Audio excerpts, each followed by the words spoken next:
ಯಾವುದೇ ತ್ರಿಭುಜದ ಒಳಗೆ ಯಾವುದೇ ಅಡ್ಡಗೆರೆಗಳು ಹೋಗಿಲ್ಲ ಅಂತಂದ್ರೆ ಆ ತ್ರಿಭುಜವನ್ನ ನಾವು ಸಿಂಗಲ್ಸ್ ಅಂತ ಕರಿತೀವಿ.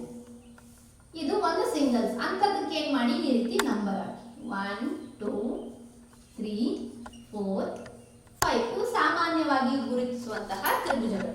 ಇನ್ನು ಉಳಿದಿದ್ದು ಎಷ್ಟಿದೆ, ಉಳಿದಿದ್ದನ್ನ ಆಲೋಚನೆ ಮಾಡಕ್ಕೆ ಇದೊಂದು ಪಾಯಿಂಟ್ ಅನ್ನ ಗಮನ ಇಟ್ಟು ನೋಡಿ. ಆ ಪಾಯಿಂಟ್ ಇಂದ ಒಂದು ಲೈನ್ ಹೋಗಿದೆ, ಇದು ಒಂದು ತ್ರಿಭುಜ. ಹಾಗೆ ಪ್ರತಿ ಪಾಯಿಂಟಿಗೂ ನೋಡಿ ಒಂದೊಂದು ತ್ರಿಭುಜ ಸಿಗ್ತದೆ. ಅಂದ್ರೆ ಅಲ್ಲಿ 5 ಪಾಯಿಂಟ್ ಇದೆ ಅಂದ್ರೆ ನಿಮ್ಗೆ ಎಷ್ಟು ತ್ರಿಭುಜಗಳು ಸಿಗ್ತಾ ಇದೆ ಹೇಳ್ಬೋದಾ? 5 ತ್ರಿಭುಜಗಳು ಸಿಗ್ತಾ ಇದೆ ನೋಡಿ. ಈ ಪಾಯಿಂಟ್ ಅನ್ನ ಇಟ್ಕೊಂಡು ಸಿಂಗಲ್ಸ್ ಎಷ್ಟಿದೆ? 5 ತ್ರಿಭುಜಗಳಿವೆ. ಈಗ ಅಡ್ಡಗೆರೆಗಳು ಇರುವಂತಹ ತ್ರಿಭುಜಗಳ ಒಂದು ಸಂಖ್ಯೆ ಎಷ್ಟು ಸಿಕ್ತು ನಿಮ್ಗೆ? 5. ಒಟ್ಟು ಈ ಚಿತ್ರದಲ್ಲಿರುವ ತ್ರಿಭುಜಗಳ ಸಂಖ್ಯೆ 10. ಈಗ 2019 ಜಿಮ್ಯಾಟ್ ಪ್ರಶ್ನೆ ಪತ್ರಿಕೆಯನ್ನ ನೋಡೋಣ. ನೋಡಿ, ವಿಡಿಯೋವನ್ನ ಸ್ವಲ್ಪ ಸ್ಟಾಪ್ ಮಾಡಿ ನೋಡ್ಕೊಳ್ಳಿ, ಪ್ರಶ್ನೆಯನ್ನ ಬರ್ಕೊಳ್ಳಿ, ಒಂದು ಹೊಸದಾಗಿ ಒಂದು ನೋಟ್ ಬುಕ್ ಅನ್ನ ಇಟ್ಕೊಳ್ಳಿ. ಯಾಕೆಂದ್ರೆ ಇದನ್ನ ಮೆಂಟಲ್ ಎಬಿಲಿಟಿಯನ್ನ ಮಾಡಬೇಕಾದ್ರೆ ಕೈಯಲ್ಲಿ ಪೆನ್ನು ಪೆನ್ಸಿಲ್ ಇಲ್ಲದೆ ಬರೀ ತಲೆಗೆ ಕೆಲಸವನ್ನ ಕೊಡಬೇಡಿ. ಯಾಕೆಂತಂದ್ರೆ ನಿಮ್ಗೆ ಅದು ತಲೆಗೆ ಕೆಲಸ ಕೊಡುವಾಗ ಕೌಂಟಿಂಗ್ ಮಿಸ್ ಆಗುತ್ತೆ. ನಾನು ಏನೋ ಇಷ್ಟು ಕೌಂಟ್ ಮಾಡಿದ್ನೇನೋ, ಏನೋ ವ್ಯತ್ಯಾಸ ಆಯ್ತೇನೋ ಅಂತ ಅನ್ನಿಸ್ಬಾರ್ದು ಅನ್ನೋ ಕಾರಣಕ್ಕೆ ಬರವಣಿಗೆಯ ರೂಪದಲ್ಲಿದ್ದರೆ ಅದು ನಿಮಗೆ ಪರ್ಫೆಕ್ಟ್ ಆದ ಆನ್ಸರ್ ಅನ್ನ ಕಂಡುಹಿಡಿಯೋದಕ್ಕೆ ಸಹಾಯ ಮಾಡುತ್ತೆ. ನಿಮಗೆ ಸರಿಯಾದ ವಿಧಾನವನ್ನ ಕಂಡುಹಿಡಿಬಹುದು. ಅಂದ್ರೆ ಸಮಯ ಕಡಿಮೆ ಇರೋದ್ರಿಂದ ಇದನ್ನ ಅಷ್ಟು ಫಾಸ್ಟ್ ಆಗಿ ಮಾಡೋದನ್ನ ಕೂಡ ನೀವು ಕಲ್ತ್ಕೋಬೇಕಾಗತ್ತೆ.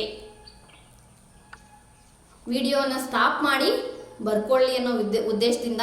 ಅಂದ್ರೆ ಮೇಲೆ ಇನ್ಸ್ಟ್ರಕ್ಷನ್ಸ್ ಕೊಟ್ಟಿರ್ತಾರೆ, ಅದನ್ನೆಲ್ಲ ಸ್ವಲ್ಪ ನಿಧಾನವಾಗಿ ಓದ್ಕೊಳ್ಳಿ. ಅಂದ್ರೆ ಮೊದಲ ತರಗತಿ ಮೊದಲ ಪ್ರಶ್ನೆ ಪತ್ರಿಕೆ ನೋಡಿದಾಗ ಒಂದೇ ಸರಿ ಎಲ್ರಿಗೂ ಸುಲಭ ಅಂತ ಏನು ಅನ್ಸೋಲ್ಲ. ನೀವು ಪ್ರಯತ್ನವನ್ನ ಮಾಡ್ತಾ ಹೋಗಿ, ಮುಂದುವರಿಸ್ತಾ ಹೋಗಿ ನಿಮ್ಮ ಪ್ರಯತ್ನವನ್ನ, ಅದು ಅದೇ ದಾರಿಯನ್ನ ತೋರಿಸ್ತಾ ಹೋಗುತ್ತೆ. ಹಾಗಾಗಿ ಪ್ರಯತ್ನವನ್ನ ಬಿಡಬೇಡಿ.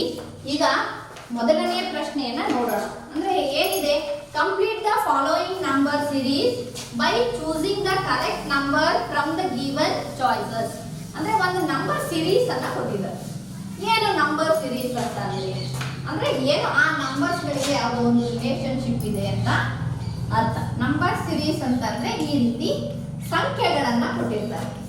ಆ ಸಂಖ್ಯೆಗಳಿಗೆ ಇರುವಂತಹ ಸಂಬಂಧವನ್ನ ನೀವು ಕಂಡುಹಿಡಿದ್ರೆ ಇಲ್ಲಿ ಒಂದು ಬಾಕ್ಸ್ ಅನ್ನ ಕೊಟ್ಟಿದ್ದಾರೆ. ಆ ಬಾಕ್ಸಿನ ಜಾಗಕ್ಕೆ ಯಾವ ಸಂಖ್ಯೆ ಬರಬೇಕು ಅಂತ ಕಂಡು ಹಿಡಿಯೋಕೋಸ್ಕರ ಇದನ್ನ ನಂಬರ್ ಸಿರೀಸ್ ಅಂತ ಕೇಳ್ತಾರೆ. ಅಂದ್ರೆ ಇಲ್ಲಿ ನೀವು ರಿಲೇಶನ್ಶಿಪ್ ಅನ್ನ ಫಸ್ಟ್ ಐಡೆಂಟಿಫೈ ಮಾಡಬೇಕು. ನೀವು ಆ ರಿಲೇಶನ್ಶಿಪ್ ಅನ್ನ ಐಡೆಂಟಿಫೈ ಮಾಡಿದ್ರೆ ಮಾತ್ರ ನಿಮ್ಗೆ ಏನ್ ಸಿಗುತ್ತೆ, ನೆಕ್ಸ್ಟ್ ಉತ್ತರ ಅಲ್ಲಿಗೆ ಯಾವ ಸಂಖ್ಯೆ ಬರಬೇಕು ಅಂತ. ಈ ರೀತಿ 4 ಆಪ್ಷನ್ ಅನ್ನ ಕೂಡ ಕೊಟ್ಟಿರ್ತಾರೆ. ನೀವು ಪ್ರಶ್ನೆ ಪತ್ರಿಕೆಯನ್ನ ವಿಡಿಯೋದಲ್ಲಿ ನೋಡುವಾಗಲೇ ಬರ್ಕೊಳ್ಳಿ.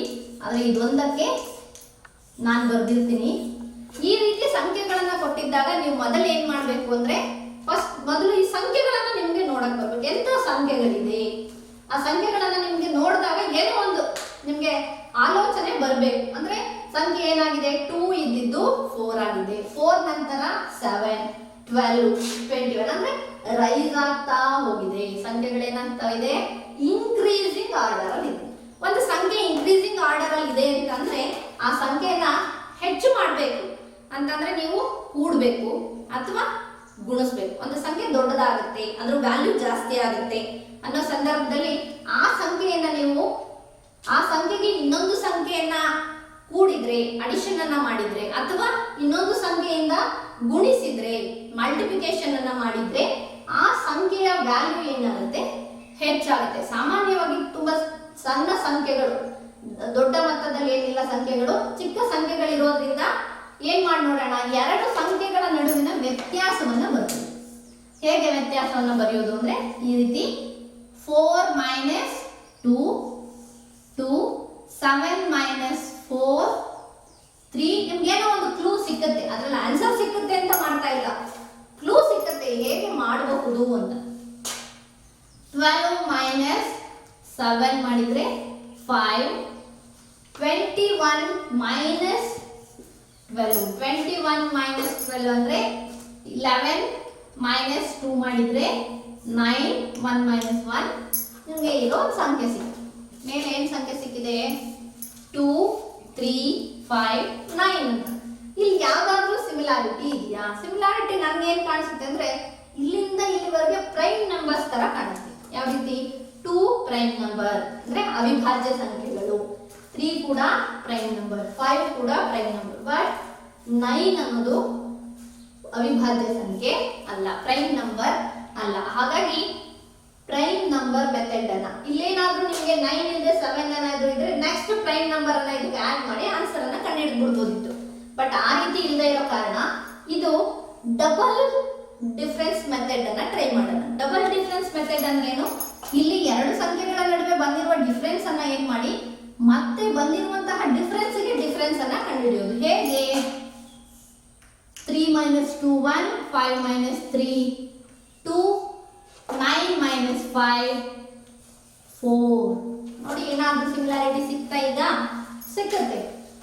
1 ಇಂಟು 2 2, 2 ಇಂಟು 2 4. ನೆಕ್ಸ್ಟ್ ಏನ್ ಮಾಡಬೇಕು? 4 ಇಂಟು ನೋಡಿ ಇಂಟು 2 ಇಂಟು 2. ಸೊ ಇಲ್ಲಿ ಇಂಟು 2 ಇಲ್ಲಿ ಇಂಟು 2 ಎರಡರಿಂದ ಗುಣಿಸಿದೀವಿ ಅಂದ್ರೆ ಈ ಸಂಖ್ಯೆಯನ್ನು ನಾವು ಏನ್ ಮಾಡಬೇಕು? ಎರಡರಿಂದನೇ ಗುಣಿಸಬೇಕು. 4 ಇಂಟು 2 8. 8 ಅನ್ನ ಎಲ್ಲಿ ಬರ್ಕೊಳ್ಳೋಣ? ಡಬಲ್ ಡಿಫರೆನ್ಸ್ ಬರಿಬೇಕು ನೀವು. ಡಬಲ್ ಡಿಫರೆನ್ಸ್ ಬರೆದು ನೋಡಿ 5 ಪ್ಲಸ್ 4 ಮಾಡಿದ್ರೆ 9 ಆಯ್ತು ಅಂದ್ರೆ ಇಲ್ಲಿಂದ 9 ಪ್ಲಸ್ 8 ಮಾಡಿದ್ರೆ ನಿಮಗೆ 17 ಬರುತ್ತೆ. ಈ 17 ಅನ್ನ ಎಲ್ಲಿಗೆ ಆಡ್ ಮಾಡಿ? 21 ಗೆ ಆಡ್ ಮಾಡಿ. ಯಾಕೆ ಆಡ್ ಮಾಡಬೇಕಾಗಿತ್ತು ಅಂದ್ರೆ ನೋಡಿ ನಾನು ಡಬಲ್ ಡಿಫರೆನ್ಸ್ ಮೆಥಡ್ ಅನ್ನ ಬರ್ದಿದ್ದೀನಿ. ಹಾಗಾಗಿ ಈ ಸಂಖ್ಯೆಯನ್ನ ಇಲ್ಲಿಗೆ ಬರೆದು 21 ಪ್ಲಸ್ 17 ಮಾಡಿದ್ರೆ 7 ಪ್ಲಸ್ 1 8, 2 ಪ್ಲಸ್ 1 2 ಪ್ಲಸ್ 1 38 ಈ ಪ್ರಶ್ನೆಗೆ ಸರಿಯಾದ ಉತ್ತರ.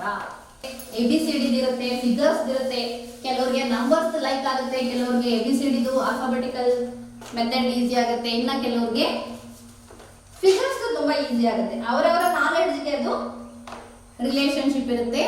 ಇನ್ನ ಈ GMAT ಪೇಪರ್ಗೆ ನನ್ನ ವಿಡಿಯೋವನ್ನ ನೋಡ್ತಾ ಹೋದ್ರೆ, ನನ್ನ ಚಾನೆಲ್ ಅನ್ನ ಸಬ್ಸ್ಕ್ರೈಬ್ ಮಾಡ್ಕೊಂಡ್ರೆ ನಿಮಗೆ ಸಂಪೂರ್ಣವಾದ ಮಾಹಿತಿ ಯಾವುದು NMMS GMATಗೆ ಸಂಬಂಧಪಟ್ಟ ಸಂಪೂರ್ಣವಾದ ವಿವರಣೆಯನ್ನು ನಾನು ಈ ಚಾನೆಲ್ನಲ್ಲಿ ಕೊಡ್ತಾ ಹೋಗ್ತೀನಿ.